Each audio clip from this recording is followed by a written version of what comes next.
Safari पहन करके जब आप गीत गा रही हैं, गुलामी का कोई प्रतीक नहीं है, क्या बाकी महिलाएं नहीं बदलेंगी? मैंने आप में से किसी को भी नहीं कहा कि आप बदल जाओ, लेकिन समझ पैदा हुई, आपने प्रयास किया और ये रूपांतरण हो गया। आपको देख करके जो महिलाएं आज भी पर्दा करती हैं, सेक्टर 122 में भी मैं जानता हूं, ससुर घर में आ जाए तो शटर डाउन हो जाता है। सफारी पहनने के बाद कोई संभावना नहीं है, सफारी पहनने के बाद कोई हो सकता है। इसलिए महिलाओं को भी पहनावा बदलना चाहिए और एक नई संभावनाओं का जीवन जीना चाहिए। आपकी जिम्मेदारी है। आपने कितनी पढ़ाई की मैं नहीं जानता हूं, लेकिन पढ़ाई करने के बाद पोछा कितना बढ़िया लगता है, इसका कोई मापदंड नहीं है। खाने में रोटियां कितनी गोल बनी, पराठे कैसे बने, ये कोई विषय नहीं है, विषय जीवन निर्माण का है। आपको देख करके लोग ये मापदंड लेकर बैठे हैं। देखो वो पढ़ी लिखी महिला है, उसका लाइफस्टाइल बहुत अलग है, उसका जीवन स्तर बहुत ऊंचा है, उसका मनोबल बहुत ऊंचा है, उनकी प्योरिटी ऑफ माइंड है, धम्म के अनुयायी हैं। और आपको देख करके लोग अपना जीवन बदलने लगे, इसमें कोई पैसा नहीं लगता है। तो बस धम्म का तो एक इतना काम है, समझ में आ जाए तो जीवन बदल जाए। मेरी भी समझ में आया तो मेरा जीवन बदला है। मैं साधुवाद ज्ञापित करता हूं उन तमाम महापुरुषों को, विशेष रूप से बाबा साहब और मान्यवर साहब कांशीराम जी को। उनकी प्रेरणा से मैंने मार्ग चुना। आपकी भी कोई प्रेरणा हो जाए, आप भी किसी महापुरुष से प्रेरणा लें और जीवन के लिए नए आयाम तय करें। इन्हीं शब्दों के साथ मैं एक बार पुनः, जो बुद्ध अलंकार जी ने आपको आमंत्रण दिया है, जयपुर में जो कार्यक्रम हो रहा है, मैं फिर थोड़े शब्द बता रहा हूं। हम बौद्ध बन गए, कोई जीवनचर्या नहीं। बौद्धों का व्यवहार कैसा हो, स्वभाव कैसा हो, उनका जीने का सलीका कैसा हो, उनकी परंपरा कैसी हो, पर्व कैसे हो, ये सब कुछ भी बात ही नहीं हुई। बस मर गए तो अस्थियां गंगा में ही गई, भले बनते जी साथ चले गए।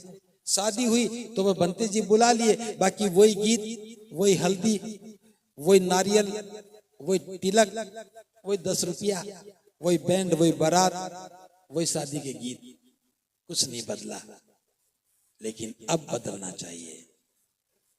तो ये सोच करके हम बुद्ध बौद्धों का एक आचार संहिता ड्राफ्ट कर रहे हैं। 1000 से ज्यादा प्रतिनिधि वहां पे पहुंचेंगे। रजिस्ट्रेशन जारी है। भले ही गर्मी ज्यादा है, लेकिन जिस हॉल में बैठ के बात करेंगे उसमें एसी लगे हैं। जहां रुकोगे वहां भी एसी चलेंगे। खाना खाओगे वो बाहर खाओगे, थोड़ी धूप लगेगी, लेकिन नींव खोदते हैं, पसीने तो आते हैं। और हम भी ये लिखेंगे दस्तावेज में कि 46 या 47, 48 तापमान में ये मैनिफेस्टो तैयार किया गया है। इसलिए गर्मी से डरने की कोई संभावना नहीं है।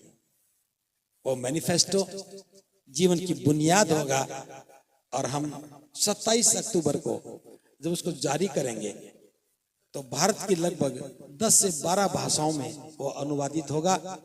लाखों प्रतियां छपेंगी। जितने लोग वहां आएंगे, हम सोचते हैं कि हर एक के हाथ में होना चाहिए। वो भले ही बौद्ध बने ना बने, अगली पीढ़ी को पता होना चाहिए कि हमारे लिए किसी ने मार्ग प्रशस्त किया है, किसी ने मार्ग तैयार किया है। और जो वो ड्राफ्ट बनेगा, उसके पीछे जो पेज लगेंगे उसमें आपके दस्तखत होंगे। आपका नाम लिखा जाएगा, आपका पता लिखा जाएगा, मोबाइल नंबर पर भी सहमति दे दी है आज हमने। क्या पता अगली सदी तक आपका नंबर काम करता रहे। और आपके हस्ताक्षर होंगे और वो भी एक बहुत सुंदर डिसिप्लिन के साथ एक दस्तावेज तैयार होगा। उस दस्तावेज की भी जितने लोग होंगे उतनी प्रतियां तैयार करेंगे, बाद में छपवा करके। आप इस बात के गवाह बनोगे। बाबा साहब के द्वारा धम्म देने के बाद 68 वर्ष के बाद हमने बौद्धों की आचार संहिता का निर्माण किया और उसमें मेरे भी दस्तक थे। उसमें दस्तक होना बहुत बड़ी फक्र की बात है। मैंने कहा कि गरीबी का प्रदर्शन नहीं है, इसमें ना समृद्धि है ना अमीरी की बात है, ये जिम्मेदारी की बात है। और जिम्मेदारी का काम हम गरीबी की मानसिकता के साथ नहीं करना चाहते।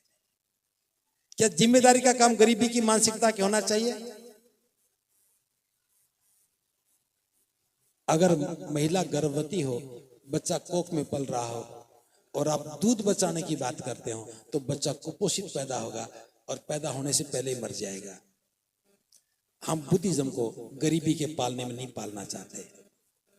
हम गरीबी के अंदर रह करके धर्म को नहीं खड़ा करना चाहते। तो ये स्वाभिमान का आंदोलन है, ये सम्मान का आंदोलन है, अपनी कीमत अदा करके काम करने का आंदोलन है। सवाल सिर्फ इतना है, ये अवसर चूक गए तो फिर मत कहना कि बनते जी आपने कहा तो था, लेकिन गर्मी ज्यादा थी, हम नहीं आ पाए। गर्मी से संघर्ष हम सबका है। बस मेरा इतना आमंत्रण है, हमने जानबूझ करके, क्योंकि बहादुर लोगों की जरूरत होती है। शिमला में जाते तो हो सकता है पिकनिक बनाने वाले ज्यादा लोग चले जाते हैं। एक काम शिमला में भी हो सकता था, लेकिन वहां पिकनिक मनाने वाले लोग होते, अब वहां तपने वाले लोग आएंगे। तो मैं भी कामना करता हूं कि आप लोग उसके भागीदार बने। संख्या महत्वपूर्ण नहीं है, अवसर महत्वपूर्ण है। आमंत्रण देता हूं।